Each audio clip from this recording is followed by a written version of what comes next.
అందరికీ నమస్కారం. ఈరోజు యువగళం నవశకం సభ పూర్తిగా విజయవంతమైన సందర్భంగా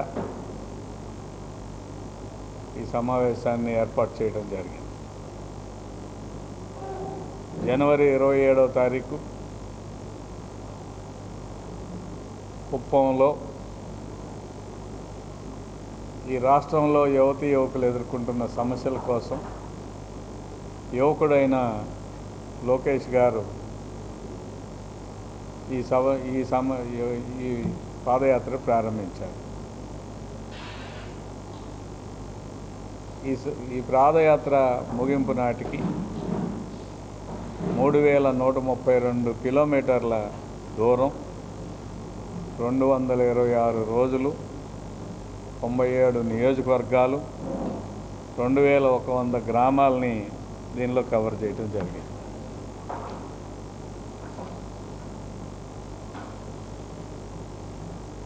యువతీ యువకుల సమస్యలన్నింటినీ పరిష్కరించాలనే దిశగా మొదలైన యువగళం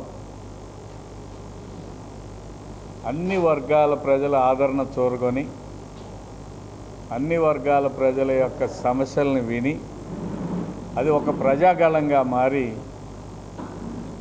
జగన్మోహన్ రెడ్డి కంటిలో నలుసులాగా తయారయ్యి, ప్రారంభం ముందేమో ఈయన నడుస్తాడా, సుకుమారంగా పెరిగినాడు, ఏం చేయగలడో చూద్దాం అని ఎద్దేవా చేసిన సందర్భాలు కూడా ఉన్నాయి. వారందరి అంచనాలని పటాపంచలు చేస్తూ ప్రారంభించినప్పుడు 2-3 రోజులకే వాళ్ళకి అర్థమైంది. పట్టుదల కలిగిన యువకుడు అనుకున్నది సాధించటానికి ఏదైనా చేయగల సామర్థ్యం ఉన్న వ్యక్తిగా గుర్తించి పాదయాత్రకి అనేక అడ్డంకులు సృష్టించారు. పోలీసులు అడుగడుగున ఆంక్షలు, ఇంతమందే పాల్గొనాలని చెప్పటం,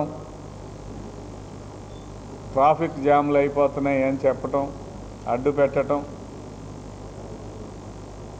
మీరు మైకుల్లో ప్రసంగించకూడదని ఆంక్షలు విధించటం, మాట్లాడుతున్న మైక్ లాక్కోవటం,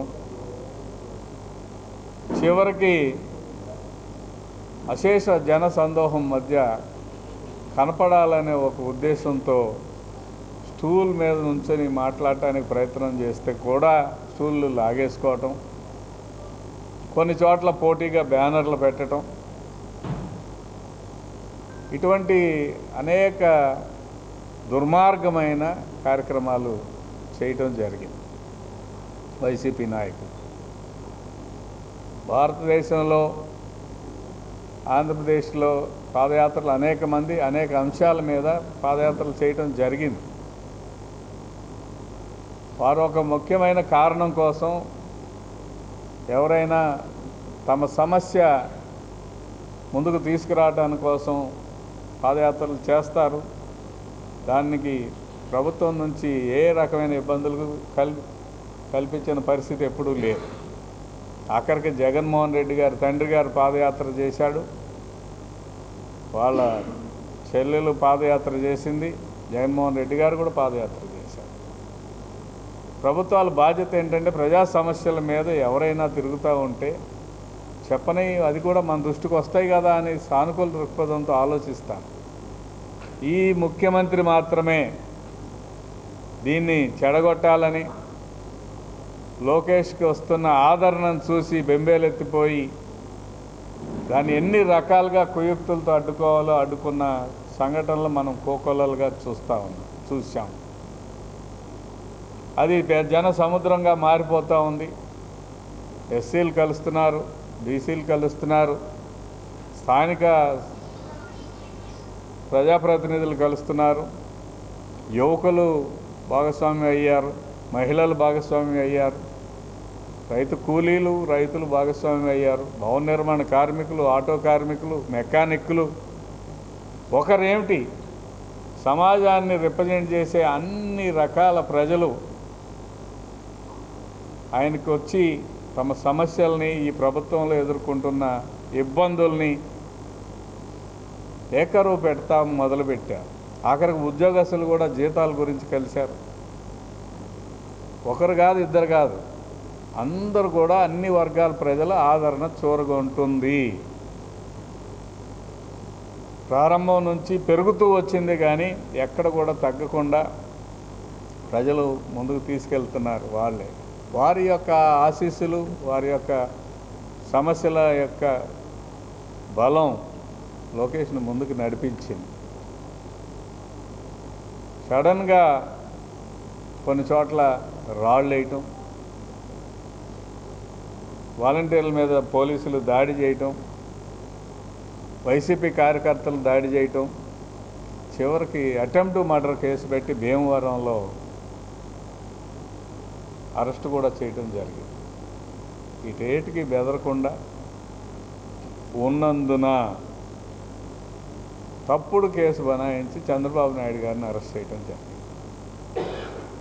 ఇలా అయినా ఆపాల్సిన పరిస్థితిని సృష్టించి ఆపి సక్సెస్ కాల. చివరికి మరలా పాదయాత్ర ప్రారంభించి విజయవంతంగా నడిచింది. ప్రజల నుంచి అదే రకమైన మద్దతు కొనసాగింది. దీని ముగింపులో అన్ని వర్గాల ప్రజలు పాల్గొన్నారు. 5 లక్షల మందికి పైగా ప్రజలు విజయనగరం జిల్లా నెల్లిమర్ల నియోజకవర్గం భోగాపురం దగ్గర ఉన్న పోలిపల్లిలో ఒక పొలికేక పెట్టింది తెలుగుదేశం పార్టీ నాయకులు, జనసేన నాయకులు, లోకేష్ గారు, బాలకృష్ణ గారు, జనసేన నాయకులు పవన్ కళ్యాణ్ గారు, చంద్రబాబు నాయుడు గారి యొక్క ప్రసంగాలు వినటానికి, ఈ రాష్ట్రానికి వారు ఏం చేయబోతున్నారు, ఎలా ఇన్ని సమస్యల్ని అడ్రస్ చేయగలుగుతారనే అంశాల మీద ప్రజలు పెద్ద ఎత్తున తరలి వచ్చారు. పాదయాత్రలో లోకేష్ కొన్ని సమస్యలు వింటూనే అక్కడికక్కడే ఒక నిర్ణయం తీసుకొని సహాయం చేసిన సందర్భాలు కూడా ఉన్నాయి. కొంతమందికి డేరుగా ఆదుకున్న సందర్భం, కొన్నిసార్లు పార్టీ ద్వారా ఆదుకున్న సందర్భం, పార్టీ అండదండలుగా ఉండాలనిసిన సందర్భం వచ్చినప్పుడు ఆ విషయాల మీద. అదేవిధంగా రేపు రాబోయే రోజుల్లో తెలుగుదేశం, జనసేన కలిసి అధికారానికి వస్తుంది కాబట్టి ఆ సమస్యలన్నిటినీ ఎలా పరిష్కరించాలనే ఒక ఆలోచన స్పష్టంగా ముందుకెళ్తూ ఉంది. చేసిన సంఘటన కూడా మనం గుర్తు చేస్తాం. అందులో భాగంగానే ప్రజలు ఎదుర్కొంటున్న సమస్యల్ని అధ్యయనం చేసి మధ్యలో రాజమండ్రిలో మహానాడు జరిగితే మహిళా సమస్యల మీద, బీసీలు ఎదుర్కొంటున్న సమస్యల మీద, అదేవిధంగా యువకులు, నిరుద్యోగులు ఎదుర్కొంటున్న సమస్యల మీద, మరి రైతన్న ఎదుర్కొంటున్న బాధలు, ఇబ్బందులు, ఆత్మహత్యలు, వీటన్నిటి మీద స్పందించి ఒక స్పష్టమైన సూపర్ 6 మినీ మేనిఫెస్టోని ప్రకటించారంటే అది లోకేష్ గారి పాదయాత్రలో ఆయన తీసుకున్న అధ్యయనం, ఆయన ఎదుర్కొన్న సమస్యలు, ఆ సమస్యలని పరిష్కారాలు కూడా మధ్యలోనే ఇవ్వటం జరిగింది. ఇటువంటి సందర్భంలో యోగాలం ఒక ముగింపు సభనని అనుకుంటున్నారు, కానీ వాస్తవంగా ఆంధ్రప్రదేశ్ అభివృద్ధికి ఇది ఒక నవశకాన్ని ఆ రోజున పోలిపల్లిలో ఆవిష్కరించారు. పవన్ కళ్యాణ్ గారు, జనసేన నాయకుడు పవన్ కళ్యాణ్ గారు, చంద్రబాబు నాయుడు గారు, వీరిద్దరి కలయిక ఈ రాష్ట్రానికి ఎంత అవసరం. ఈ నయవంచనతో కూడిన జగన్మోహన్ రెడ్డి పరిపాలన, అదేవిధంగా అధికార మదం, పెత్తందారి పోకళ్ళు, బడుగు బలహీన వర్గాలను అణిచివేసే విధానం, వీటన్నిటికీ ఒక పరిష్కారం కావాలని నిరుద్యోగత 24% చేరిపోయింది ఈ రాష్ట్రంలో. ఉద్యోగాలు దొరికే పరిస్థితి లేదు, ఉద్యోగం ఉన్నవాడికి జీతం ఇచ్చే పరిస్థితి లేదు, అడిగిన వాడిని జైల్లో పెట్టే పరిస్థితి, తప్పుడు కేసులు బనాయించే సంస్కృతి, లేదంటే పోలీసు ద్వారా బెదిరింపులకు గురి చేసి ఆత్మహత్య చేసుకునే పరిస్థితి. వీటన్నిటికీ ఒక పరిష్కారం కోసం ప్రజలు తీవ్రంగా ఎదురు చూస్తున్న సందర్భంలో పవన్ కళ్యాణ్ గారు, చంద్రబాబు నాయుడు గారు కలవటం అనేది ఎంత అవసరమో అని ప్రజలు ఎదురు చూస్తున్న చారిత్రాత్మకమైన సన్నివేశం కోసం ప్రజలు 5 లక్షల పైగా తరలి వచ్చారు. అదేవిధంగా లోకేష్ గారు కూడా భవిష్యత్తుని ఆవిష్కరింపజేశారు. యువతి యువకులకి 20 లక్షల ఉద్యోగాలు ప్రభుత్వం కానీ ప్రైవేట్ రంగంలో కానీ లేదా స్వయం ఉపాధి పథకాల ద్వారా కానీ 20 లక్షల మందిని ఆదుకోవాలి. ఆదుకునే లోపుగా రాబోయే 5 సంవత్సరాల్లో ఆదుకునే లోపుగా వారికి ఒక యువగళం నిధి ద్వారా 3,000 రూపాయల నిరుద్యోగ భృతి ఇవ్వాలని ఒక ప్రపోజల్ను కూడా తీసుకొచ్చిన సంఘటన గుర్తు చేస్తాం. ఇది చూసిన జగన్మోహన్ రెడ్డి తనకి ఖచ్చితంగా స్థానభ్రంశం తప్పదని భావించాడనేది మనం అందరికీ తెలిసిన సత్యం. తాడేపల్లిలో ప్రకంపనలు వచ్చినాయి. ఈ మైత్రి చెడగొట్టడానికి, జనసేన తెలుగుదేశం మైత్రిని చెడగొట్టడానికి శత విధాల ప్రయత్నాలు జరుగుతూ ఉన్నాయి.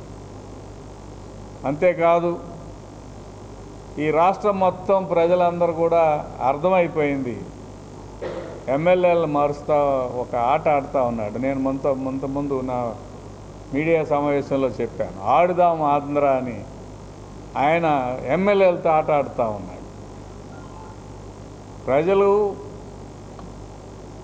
అక్కడ స్థానికంగా గెలిచిన ఎమ్మెల్యేని, మంత్రిగా పనిచేస్తున్న వ్యక్తి అయితే మంత్రిని మార్చడానికి ప్రజలు సిద్ధమైపోయారు. అది గమనించిన జగన్మోహన్ రెడ్డి తన తప్పుల్ని ఆ ఎమ్మెల్యేల మీద, ఆ మంత్రుల మీద, అక్కడున్న నాయకత్వం మీద నెట్టేసి వాళ్ళని స్థానభ్రంశం చేసే ఒక క్రీడ ఏదైతే ఉందో అది ఆడతా తన నెపాన్ని వాళ్ళ మీద నెట్టి ఆట ఆడుకుంటా ఉన్న సంగతిని మేము అందరూ కూడా గమనిస్తాము. ఆయనకు అర్థం కానిది ఏంటంటే మారాల్సింది ఎమ్మెల్యేలు, ఎమ్మెల్యే అభ్యర్థులు, మంత్రులు కాదు. ప్రజలు డిసైడ్ అయిపోయారు జగన్మోహన్ రెడ్డిని మార్చడానికి. దానికోసం అనేక రకాలైన విన్యాసాలు మొదలు పెట్టాడు. ప్రశాంత్ కిషోర్ అనే ఒక వ్యూహకర్త అనే వ్యక్తిని పెట్టుకుని ఇటువంటి ఆటలు ఆడుతూ ఉన్నాడు. గతంలో కత్తితో పొడిపించుకొని, ఏం కత్తి అది, కోడి కత్తితో పొడిపించుకున్నాడు. ప్రశాంత్ కిషోర్ ఆటలు అలాగే ఉంటాయి. కోడి కత్తితో ఇక్కడ, బెంగాల్లో కాలు ఇరగొట్టినట్టు వ్యవహారం, ఇటువంటి ఆటలు ప్రజలు గమనించాలి. తెలంగాణలో ఏముంది,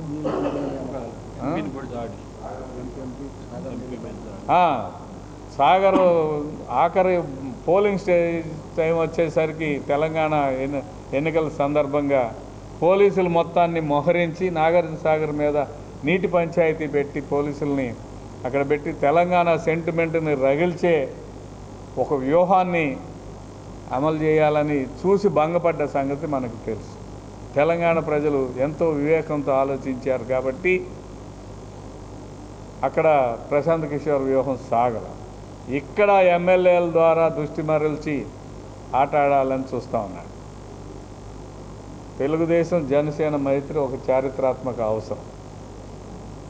ఎందుకు అవసరం అంటే నిరుద్యోగం పెరిగిపోయింది, దౌర్జన్యాలు పెరిగిపోయినాయి, అదేవిధంగా రైతుల ఆత్మహత్యలు పెరిగిపోయినాయి. అంతేకాదు ఉద్యోగస్తులకి జీతాలు ఇవ్వలేని పరిస్థితి ఉంది. వాళ్ళందరూ కూడా అన్ని వర్గాల చిరుద్యోగులందరూ, ఆశా వర్కర్లు కానీ, అంగన్వాడీ వర్కర్లు కానీ, కాంట్రాక్టర్ ఎంప్లాయీస్ కానీ, సర్వశిక్షా అభియాన్లో పనిచేస్తున్న ఉద్యోగస్తులు కానీ జీతాలు రాక అల్లాడిపోతూ ఇచ్చే జీతాలు చాలాక ఇబ్బందులు పడుతున్న సంగతిని మనం అందరం గుర్తు చేస్తాం. అంతేకాదు 29,500 మందికి పైగా మహిళలు ఈ రాష్ట్రంలో అదృశ్యం అయిపోతే ఏమి చెమకుట్టినట్టు కూడా లేదు. ఇన్ని వర్గాల ప్రజల్ని దగా చేసి మోసం చేసిన ఈ ప్రభుత్వానికి బుద్ధి చెప్పడానికి ప్రజలు సిద్ధంగా ఉన్నారని చెప్పడానికి పోలిపల్లి సభ ఉదాహరణ. ఎందుకంటే పెద్ద ఎత్తున తరలి వచ్చారు. ఆ సభకి అన్ని ఆటంకాలు సృష్టించాలని ప్రయత్నం చేశారు. సరే, ఆర్టీసీ బస్సులు అంటే వాళ్ళ కంట్రోల్లో ఉన్నాయి, ఇవ్వకూడదని డైరెక్షన్ ఇచ్చారు. ప్రైవేట్ బస్సులు అయితే యాజమాన్యాలకు ఫోన్ చేసి మీరు బస్సులు ఇవ్వద్దని చెప్పారు. సరే, రైళ్ళు అయితే ఏదో రకంగా ఇచ్చారు, కానీ 6-7 గంటలు ఆలస్యంగా వచ్చేలాగా ప్రణాళిక వేశారు. రైల్వే స్టేషన్ నుంచి 35-40 కిలోమీటర్ల దూరంలో ఆటోలు వస్తే ఆటోల్లో నా కార్యకర్తలు, నాయకులు, ప్రజలు వస్తూ ఉంటే వాళ్ళ మధ్యలో అడుగడుగున పోలీసులు అడ్డంకులు సృష్టించారు. సభ అయిపోయిన తర్వాత మేము దాదాపు 3 గంటల పైగా ట్రాఫిక్లో ఇరుక్కున్న పరిస్థితి, పోలీసులు నియంత్రణ చేయకుండా వదిలేయటం. ఇటువంటి పరిస్థితులన్నింటినీ గమనించినప్పుడు ఖచ్చితంగా ఆంధ్ర రాష్ట్రంలో జగన్మోహన్ రెడ్డి దించేయడానికి ప్రజలు సిద్ధంగా ఉన్నారనేది స్పష్టం. అంతేకాదు, మాటి మాటికి చెప్తుంటాడు, నా బీసీలు, నా ఎస్సీలు, నా మైనార్టీలు అని చెప్పుకుంటూ వాళ్ళని ఎంత దగా చేస్తున్నాడో ఆ విషయాలన్నీ కూడా ప్రజలకు అర్థమయ్యే పరిస్థితి. అంతేకాకుండా ఇది రేపు రాబోయే నవశకం నారా లోకేష్ గారి ఆలోచనలకు అనుకూలంగా చంద్రబాబు నాయుడు గారు, పవన్ కళ్యాణ్ గారు 2 పార్టీలు కలిసి ఒక ఉమ్మడి మేనిఫెస్టోని తయారు చేసుకొని దాన్ని ఇద్దరు కలిసి పెద్ద సభలు నిర్వహించి తద్వారా ప్రజల ఆశీర్వాదం పొందటానికి, ప్రజల మద్దతు పొందటానికి తిరుపతిలో ఒక సభ, అమరావతి ప్రాంతంలో ఒక సభ పెట్టాలని నిర్ణయించుకోవటం కూడా భవిష్యత్తుకి సూచన అని మీకు తెలియజేస్తాం. ఇటువంటి సందర్భంలో ప్రజలు అర్థం చేసుకోవాల్సింది ఒకటే, జగన్మోహన్ రెడ్డి మాటి మాటికి చెబుతుంటాడు ఇది పెత్తందారులకి, ధనవంతులకి, పేదలకి పోటీ. వీళ్ళందరినీ ఒకసారి గమనించండి, గతంలో పనిచేసిన ముఖ్యమంత్రులందరినీ గమనించండి. ఈయన బెంగళూరులో ఒక ప్యాలెస్, హైదరాబాద్లో లోటస్ పాండు, ఇడుగులపాయలో ఒక ప్యాలెస్, కడపలో ఒక ప్యాలెస్, తాడేపల్లిలో ఒక ప్యాలెస్. వీళ్ళెవరికైనా గతంలో పనిచేసిన ముఖ్యమంత్రులకు కానీ, రాజకీయ నాయకులు కానీ 5 రకాల చోట్ల పెద్ద పెద్ద బంగ్లాలు ఉన్నాయా? ఇన్ని బంగ్లాలు ఉన్న పేదవాడు జగన్మోహన్ రెడ్డి. ఆయన పేదలకు ప్రతినిధి అని చెప్పుకుంటా ఉన్నాడు. అంతేకాదు, వీళ్ళందరూ కూడా పెత్తందారులు అన్నట్టుగా మాట్లాడుతూ ఉన్నాడు. పెత్తందారి ఎవరు, నిజమైన పెత్తందారి ఎవరు అని కూడా గమనించుకోవాలి. మనం మొట్టమొదటిగా గమనించాలంటే ఎమ్మెల్యేలకు ఇంటర్వ్యూలు లేవు, ప్రజాప్రతినిధులకు ఇంటర్వ్యూలు లేవు, వాళ్ళతో మాట్లాడటానికి అవకాశమే లేదు. ఆయన బయటికి రావాలంటే పరదాలు కట్టుకొని పోలీసులను పెట్టుకొని, ఇక్కడే కాకుండా ఆకాశంలో ప్రయాణం చేస్తున్నప్పుడు కూడా కింద ట్రాఫిక్ ఆంక్షలు పెట్టి 5 కిలోమీటర్లు 4 కిలోమీటర్ల దూరానికి హెలికాప్టర్లో ప్రయాణం చేసి, మరి ఈ వీధిలో చెట్లే కాకుండా పక్క వీధిలో చెట్లు కూడా కొట్టేసి, ఇటువంటి ఆలోచన ధోరణి కలిగిన వ్యక్తి పేదల ప్రతినిధి అని మేము అడుగుతా ఉన్నాం. అనునిత్యం ప్రజల్లో తిరుగుతూ ప్రజల సాధక బాధకాలు కలిసిమెలిసి తిరుగుతున్న లోకేష్ గారు కానీ, వేలాది మంది ప్రజల సమక్షంలో ప్రతినిత్యం గడిపే చంద్రబాబు నాయుడు గారు కానీ, అభిమానులు మరియు సామాన్య సైనికులు, జన సైనికులు, వీర సైనికుల మధ్య తిరిగే పవన్ కళ్యాణ్ గారు కానీ, వీళ్ళ ఎవరు పెత్తందారని ప్రజలు ఆలోచించుకోవాలి. ఇది నిజంగా జగన్ అహంకారానికి, అధికార దర్పానికి పేద ప్రజల యొక్క ఆలోచనకి వివేచనకి మధ్య జరుగుతున్న పోరాటం. అధికార దర్పంతో ఎవరిని కలవకుండా పోలీస్ సైన్యాన్ని అడ్డం పెట్టుకొని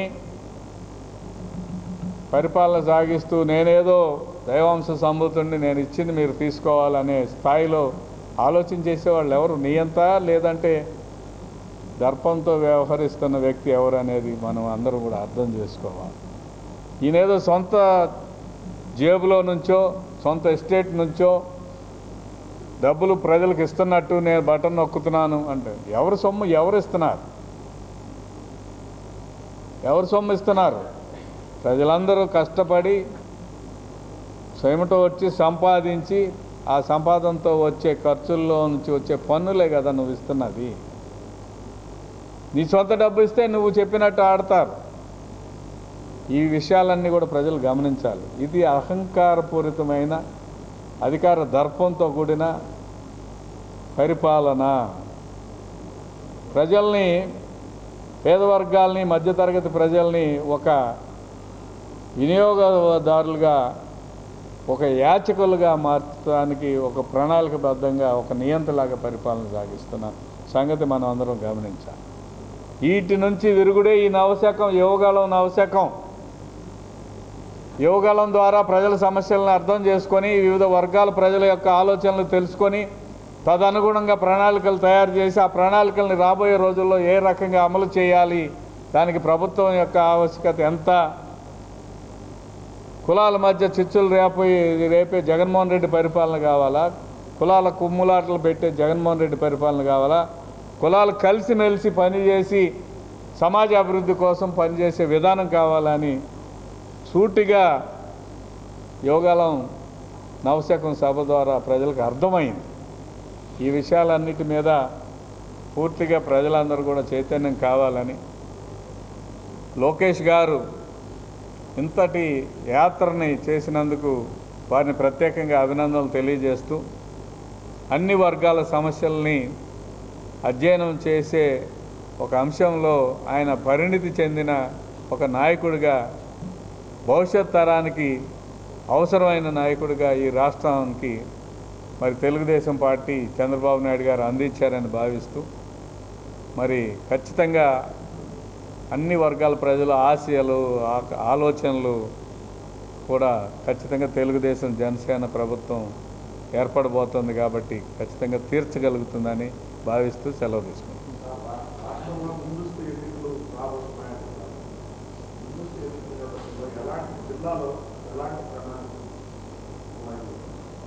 ముందస్తు ఎన్నికలు జగన్మోహన్ రెడ్డి గారే చెప్పాడు.